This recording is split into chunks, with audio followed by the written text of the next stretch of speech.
Bonjour et bienvenue dans la série Mythes et légendes. Faut-il supprimer le pain pour mincir?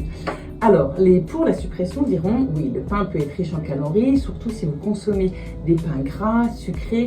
Une baguette de pain peut contenir l'équivalent de 25 carrés de sucre, donc ça peut causer des pics de glycémie et entraîner une prise de poids. Bien sûr, le supprimer va plutôt réguler la glycémie. Et puis, nos blés ont génétiquement évolué et l'usage de la levure chimique ont considérablement augmenté la teneur en gluten et notamment l'absorption en gluten. Alors, si on supprime le pain, bien sûr, on va diminuer la sensibilité au gluten et au ballonnement et on va plutôt baisser l'inflammation. L'inflammation, elle est toujours en faveur d'une prise de poids, donc c'est plutôt pas mal. Les contre la suppression du pain diront, on consomme du pain depuis des générations et on adore. C'est riche en fibres, en nutriments, etc. C'est vrai. Alors, il n'est pas nécessaire de supprimer le pain pour mincir, mais il faut prendre en compte les éléments suivants. 1. La qualité.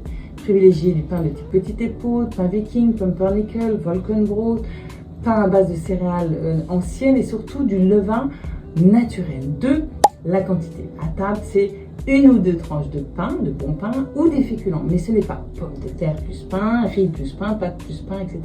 La variété aussi. Rien de tel que de faire son pain à la maison. Diminuer la source de glucides en préférant les graines de lin moulu, le psyllium, les graines moulues de courge, macadamia, noix, à la traditionnelle farine de blé. En conclusion, plus de goût, plus de satiété, du plaisir et le maintien de votre poids de forme. À bientôt!